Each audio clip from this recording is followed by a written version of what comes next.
আসসালামু আলাইকুম ওরহমতুল্লাহি ওবারাকাতু। আজকে আমরা যে বিষয় নিয়ে আলোচনা করব সেটি হলো আলো। নবম দশম শ্রেণীর অনেক গুরুত্বপূর্ণ একটি চ্যাপ্টার হলো আলো। এই আলো থেকে প্রতিটা পরীক্ষায় একটা না একটা প্রশ্ন থাকে। এই আলোটা অনেক গুরুত্বপূর্ণ একটা চ্যাপ্টার, কিন্তু এই আলো অনেকে আমরা পারি না কঠিনভাবে, কিন্তু এই আলো বিভিন্ন টেকনিকের মাধ্যমে সমাধান করা যায়। তো আসুন আমরা শুরু করি।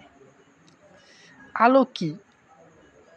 আলো হলো এক ধরনের তড়িৎ চুম্বকীয় তরঙ্গ যা মানুষের চোখে দৃশ্যমান।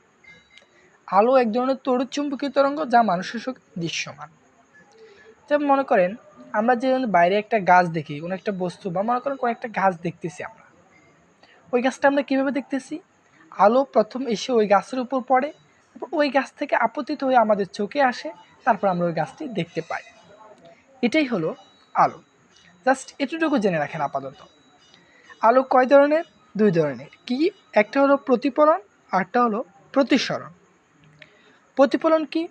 প্রতিফলন হলো আলোক রশ্মি কোনো তলে আপতিত হয়ে কিছু আলো আবার প্রথম মাধ্যমে ফিরে যায়, সেটা হলো প্রতিফলন। আর যেমন এখানে দেখেন, একটা আলো এদিক থেকে আসছে, আবার প্রতিফলিত হয়ে গেছে, মানে যে মাধ্যমে আসছে ওই মাধ্যমে কিছু আলো আবার প্রতিফলিত হয়েছে, এটা হলো প্রতিফলন। এখানে থিটা আই, এটা থিটা আর, মানে আপতন কোণ আর প্রতিফলন কোণ। আর একটা হচ্ছে প্রতিসরণ। আলোক রশ্মি কোনো তলে আপতিত হয়ে কিছু আলো আবার দ্বিতীয় মাধ্যমে চলে যায়, সেটা হচ্ছে প্রতিসরণ। যেমন এখানে দেখেন আলো দিক থেকে আসছে, কিছু আলো আবার দ্বিতীয় মাধ্যমে চলে গেছে, এটা হচ্ছে প্রতিসরণ। এটা হলো থিটা আই আর এটা হলো থিটা আর, মানে আপতন কোণ আর প্রতিফলন কোণ। তো আপাতত এটুকু জেনে রাখেন। নেক্সট ক্লাসে আমরা টেকনিকের মাধ্যমে আলো সমাধান করব। আলোর প্রত্যেকটা স্টেপ, প্রত্যেকটা চিত্র আমরা টেকনিকের মাধ্যমে খুব সহজে সমাধান করব। আশা করি সবাই পারবেন। আর এই নেক্সট ক্লাস পাওয়ার জন্য অবশ্যই আমার চ্যানেলটা সাবস্ক্রাইব করে রাখবেন।